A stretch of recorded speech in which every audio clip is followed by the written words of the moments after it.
everyone, Miko here with Behavior Analyst Supervisor. Thank you for joining us for our free Wednesday Zoom calls. Here you're watching on YouTube, but you could also join us on Wednesday. If you're interested in the link to these calls to join live, feel free to send us an email at info@behavioranalystsupervisor.com. You can also just check out our Instagram. We post questions every single day on Instagram. We also post the link to our free Zoom calls.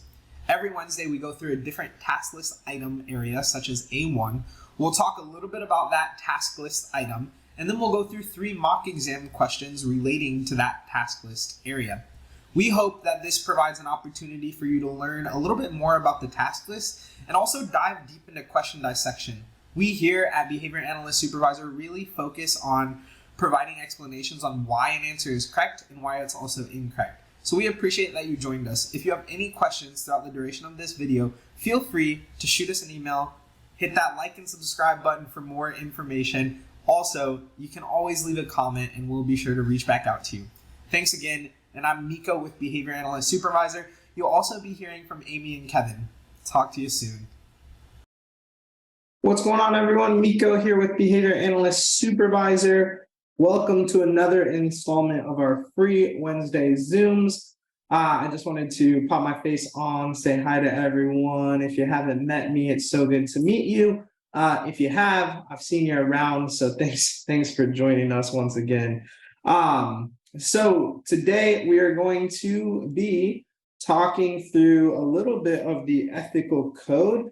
And the theme for our free Wednesday Zooms for the month of May will be ethics. So today, we're talking through ethics specifically in relation to soliciting testimonials. And this falls within E6. I'm going to turn my video off so y'all can just see the thing when I post this on YouTube. So let me turn that off real quick. Stop my video. And my name is Miko, not Kevin, but I didn't change the name. I'll do that eventually. So the ethical code is broken down into a few different sections. So it's important to know the different sections of the ethical code. This is section 6, which falls under E7 of the ethical code. It's responsibility in public statements. I do want to note that you do need to be familiar with the intro to the code. You will see questions, or you could potentially, see questions on your test from that section. And we certainly do put questions on our mock exams from the intro to the code. So you want to be sure that you are familiar with it. But without further ado, we're going to focus on E6, which is responsibility in public statements. And specifically, we're going to be talking through testimonials. So I meet with a lot of people and they ask me, hey, Miko, how should I study the code? Well, the way you should study the code is by reading it. I think reading the code is the best way to study it. And so what we're going to do is we're going to look at the 2 or 3 codes. I can't remember how many I have in here, but we're going to look at 2 or 3 codes that relate directly to this section. So here we go. 5.07, selecting testimonials from current clients for advertising. So this is critical. This is an important one. When can we solicit testimonials from current clients for advertising? So as it reads, because of the possibility of undue influence and implicit coercion, behavior analysts do not solicit testimonials from current clients or stakeholders for use in advertisement designed to obtain new clients. So that is never. We do not solicit testimonials from current clients for advertising purposes. So to expand our business, can't do it. To gain more clients, can't do it. This does not include unsolicited reviews on websites where behavior analysts cannot control content, but such content should not be used or shared by the behavior analyst. So again, we live in a tech-forward time right now, right? Meaning that people can simply post reviews on our websites, on our social media accounts, and that is all fine and dandy. We don't need to monitor those, nor are we responsible for a client posting something on there. However, if what they post is not true, misleading, or just simply kind of out of left field, we should ask them to remove it. However, if it's a testimonial, if the information is correct, and it's simply stating how well you've done, then that's totally fine. You don't have to do anything with it. You can't share it though. So we're not going to post it to our website. We're not going to put it on Instagram. We're not going to do those things. Cool. If a behavior analyst is employed by an organization that violates this code standard, the behavior analyst makes reasonable efforts to remedy the situation, documenting all actions taken and the eventual outcomes. So again, when they changed from the older ethical code to this one of the things that they included quite frequently is this whole piece about ensuring that we're documenting all actions. I can't simply walk to my boss's office and say, hey, you got to take it down. I need to document it, whether that's recording, whether it's email, whether it's a written letter, whether it's whatever, however we can document it. So it needs to be documented. Something else that I wanted to mention about this one is, as you'll see, if the behavior analyst is employed by an organization. So it's important to know that organizations do not fall under the purview or the jurisdiction of the BACD.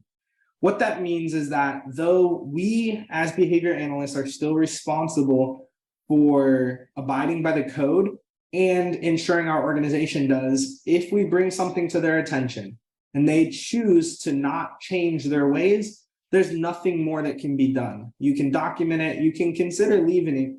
It's not a requirement, but you might.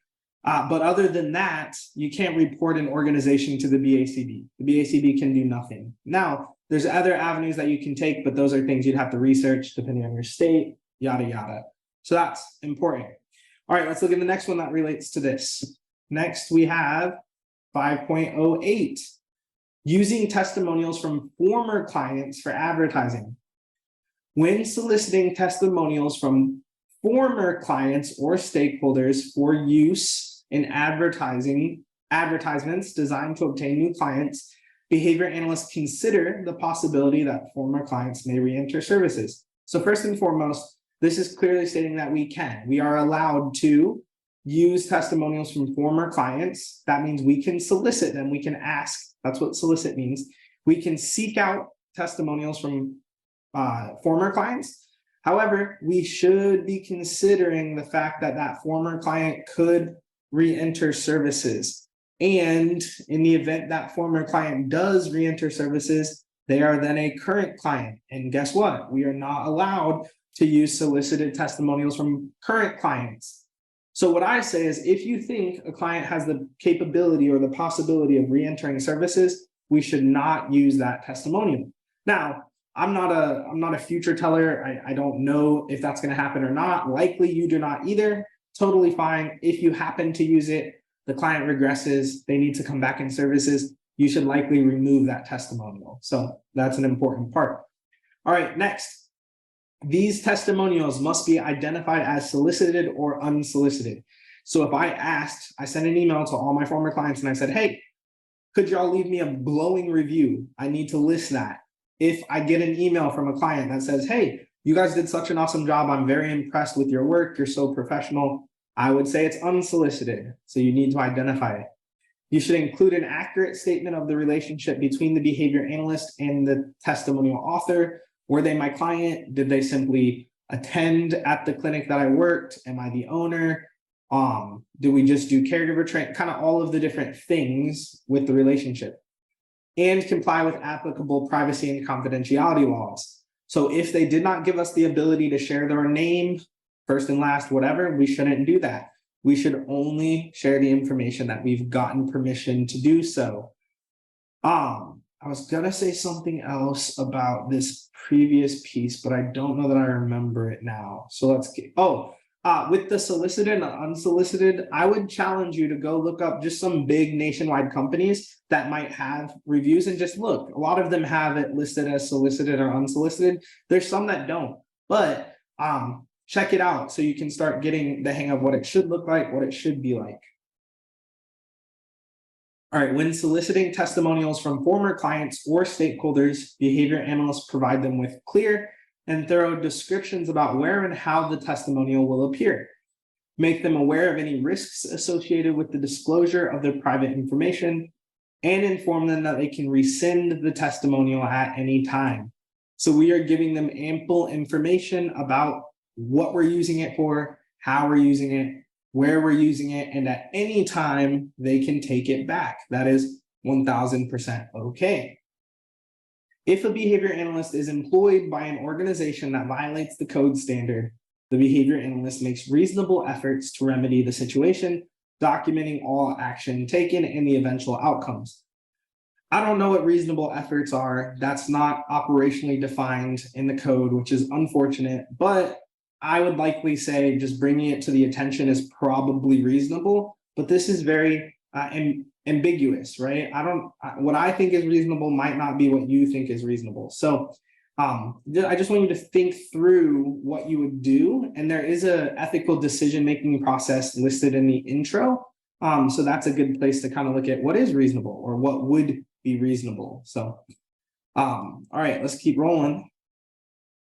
The last one that relates to testimonials, and this is why this is important. There are 3 specific codes that deal with testimonials. So 5.09, using testimonials for non-advertising purposes.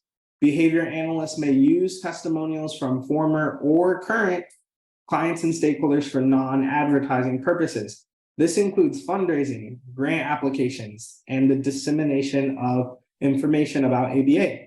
I want to point this EG out. EG is an example. This does not mean these are the only 3 times we can use them. These are just 3 examples. So if you can think of other non-advertising purposes, then that's totally fine. It just needs to be non-advertising, meaning we're not trying to grow our business. We're not trying to gain money from, sales or more clients or whatever. That's important. And then in accordance with applicable laws. So we're always referring back to state laws in all of this that we do. We're ensuring that we are not breaking or breaching any laws. That's state, that's organizational, that's county, that's insurance specific. So that's important. And then this, you'll notice, is exactly the same as the last 3. But if a behavior analyst is employed by an organization that violates this code standard, the behavior analyst makes reasonable efforts to remedy the situation, documenting all actions taken and the eventual outcomes. So at the end of the day, if you need to do something, you need to document that you did something. And remember, an organization is not liable or not under the jurisdiction of the BACB. An organization does not technically have to follow BACB guidelines. And if they don't, there's no consequence from the BACB. You, however, as a certificate holder, have to follow the code. And so my point of view is it's my license on the line. So if the place I'm working is doing something that is not abiding by the code, then I need to say something about it. Because if something happens where the organization gets reported, whatever, ultimately the organization's not going to lose their license from the BACB because they don't have one, but you could. And so just make sure you are documenting reasonable efforts. Document reasonable efforts. So super important. All right, let's continue to our first question. So while responding to Google reviews for your clinic, you notice that the caregivers for one of your clients has reviewed your clinic. The review is as follows. Enrolling our son here was the best thing we have ever done. It changed our lives, and I guarantee it will change yours. Our son speaks more, listens more, and engages in no behaviors. Check this place out. What's your ethical responsibility next? Nothing. B, approach the family, discuss the code, and then ask them to remove or change the review. D, discuss the code with the family and ask them to remove the review. Sorry, that was C. Or D, remove the review immediately.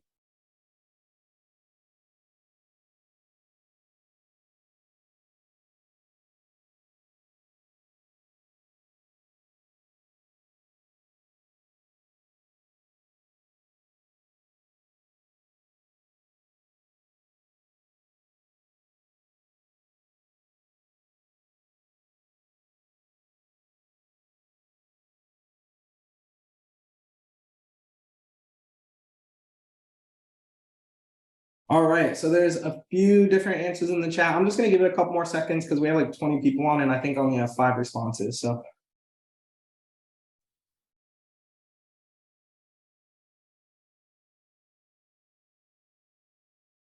All right, sweet. So most of you are between A and B with a couple of different answers floating through. So this is going to be an interesting one. But most of you are saying B. Okay, so first and foremost, is there an issue? Well, there is. Is the testimonial allowed? Yes, the testimonial is allowed. It's unsolicited. I did not ask for it. So that's fine. However, it says, I guarantee it will change yours, referring to their lives. We can make no guarantees that we are changing anyone's life. Though we know the power of behavior analysis, we can't say that, right? Because it might not. And then we're providing false promises. So that's not something we should say. So that rules out A. That leaves B, C, and D. And I will say B, C, and D are probably all things that we could do. However, I think one or two of them are better. So a lot of you said B, but remember, if we ask them to change the review, then it becomes solicited. They are a client. We can't ask them to change the review. That would be solicited. So I would take out B, right? So I'm going to remove B for the fact that, again, if I ask them to change it, it's now solicited. So we don't want to do that. This question is tricky, I will admit. So the answer here is C. Discuss the code with the family and ask them to remove the review. So D, remove the review immediately. If you can't discuss it with the family, D is the best answer. But there's clearly an issue here. And instead of potentially allowing the issue to happen again in the future, we should talk about the code with them and why their review, as much as we might be thankful of it, and we should say, we're so thankful that you wanted to do this. We just don't want to, mislead people. And then we should go back to the code. So that's super important. And that's why C is the best answer.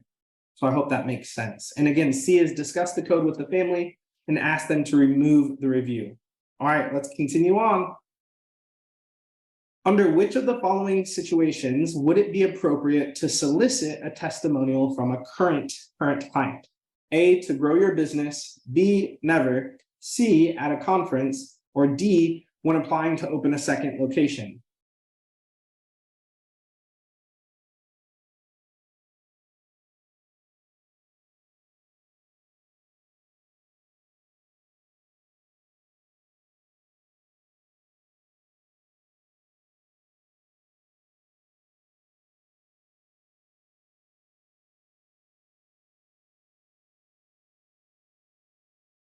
All right, there's a ton of B's in here. Never, a ton of B's. I do see a couple of other answers, but almost everyone said B. So I'm gonna do something real quick. So let's go back. Using testimonials for non-advertising purposes, fundraising, grant applications, dissemination of ABA. So now let's go back. Grow your business, definitely no. When applying to open a second location, definitely no.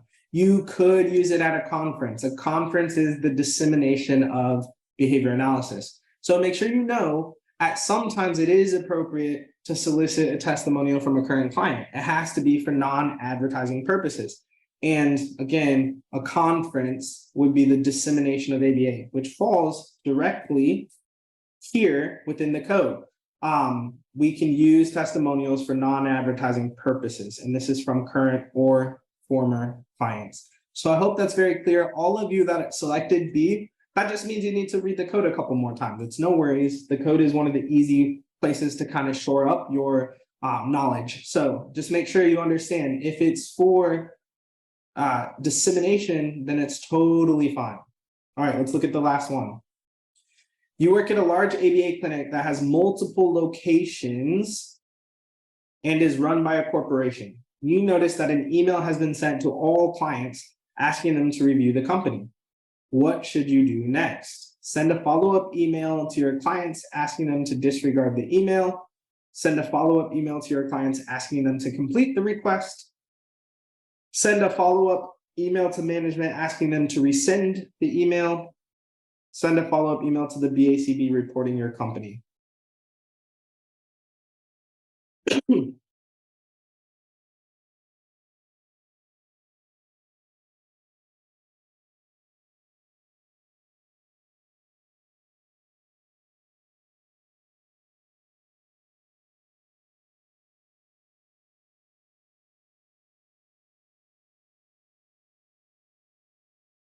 All right, lots of C's in the chat. There's a few others, but lots of C's. So let's look. I agree. I think C is the best answer. Why is C the best answer? Well, we need to address the issue with the organization. This is not appropriate. We shouldn't be soliciting from current clients. And I want to go back to the code. The code says, okay, using testimonials from current clients, we don't do it. And it says, if a behavior analyst is employed by an organization that violates this code standard, the behavior analyst makes all reasonable efforts to remediate the situation, which means sending an email asking them to rescind or take back is totally fine.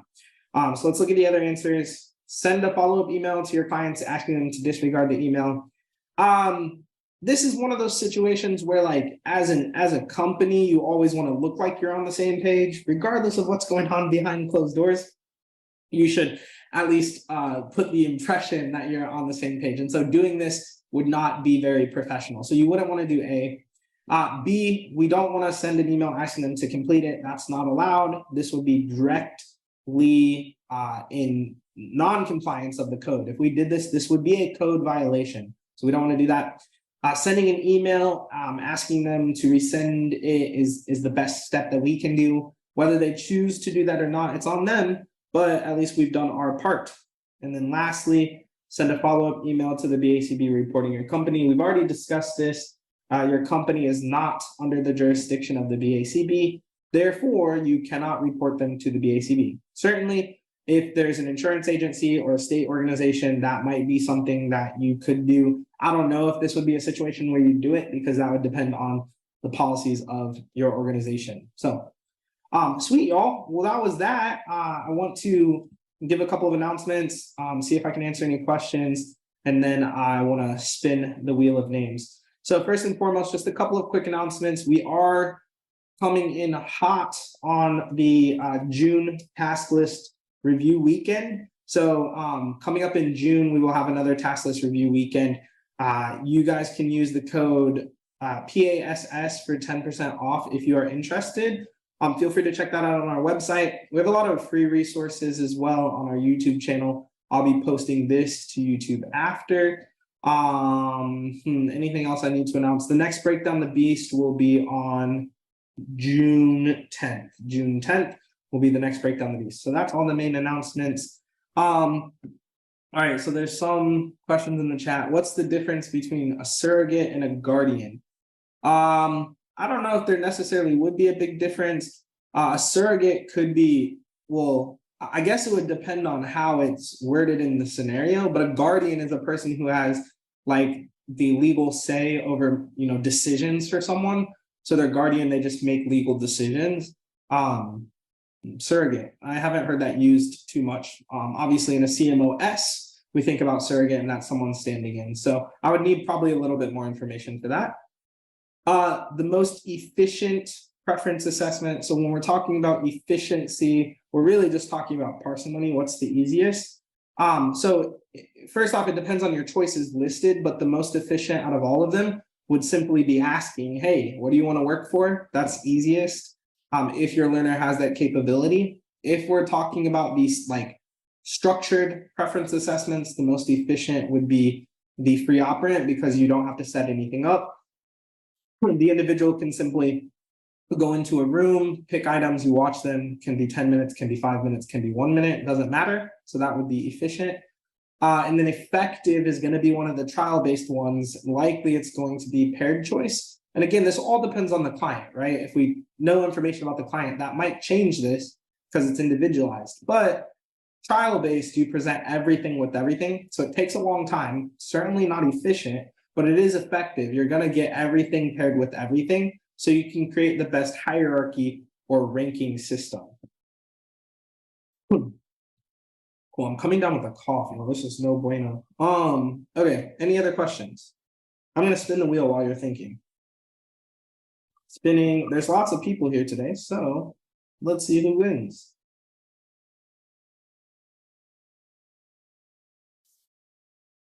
Whoa, Miss Sierra. Is Sierra still here?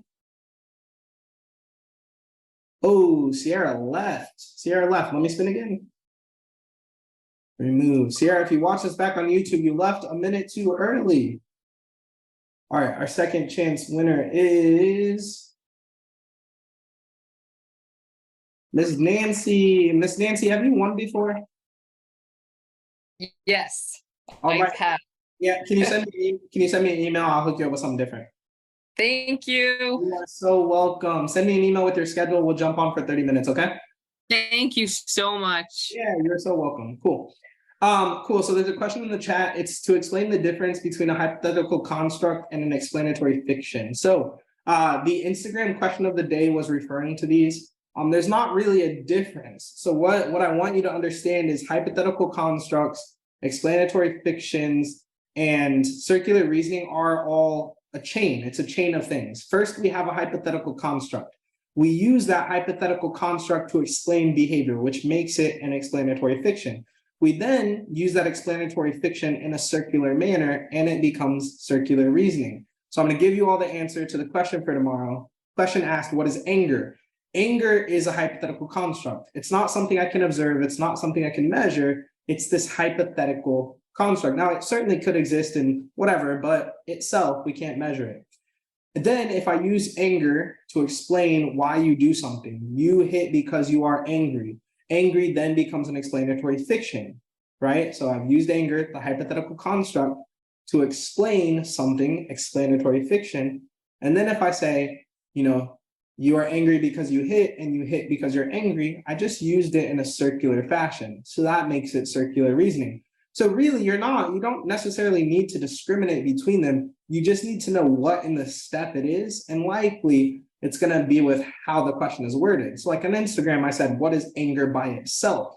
That's telling you that you need to look at only anger, and by itself, it's just a hypothetical construct. So I hope that's helpful. Resmi. Hi, Miko. My question is MSWO and MSWR, are they both equally effective, or is one preferred over the other? No, it just depends. There's the way you're going to select what preference assessment to use is going to depend on the scenario. It's going to depend on the individual. But like if you have lots of items, then I would use with replacement, right? Because then I can switch the items out. So it just depends on the scenario. But no, one of them is not necessarily better than the other unless there's some sort of like surrounding information in the scenario. Does that make sense? Yeah, and also, when do we use contingency reversal on conditional probability? When would we use those? Yeah. I have never used them in practice in real life. I mean, contingency reversal we use, that's like what you do kind of in an FA. You're just switching the contingencies for a behavior. If it used to contact reinforcement, now it doesn't. You switched the contingency.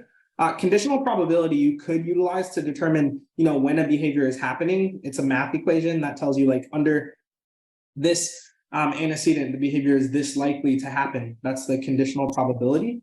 But I've never used it necessarily. So there's no certain times that you would use them? Just not necessarily certain times. You'd use them during the FBA process typically, but there's not like a hey, here's the exact time I use them.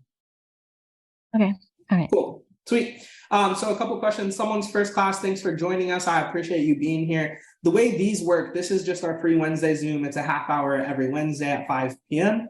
We go through a different topic. I will post the topic that Wednesday on Instagram, and then obviously you can come join live, and we post the recordings on our YouTube channel. So if you want to see all the ones we've done previously, check out our YouTube channel.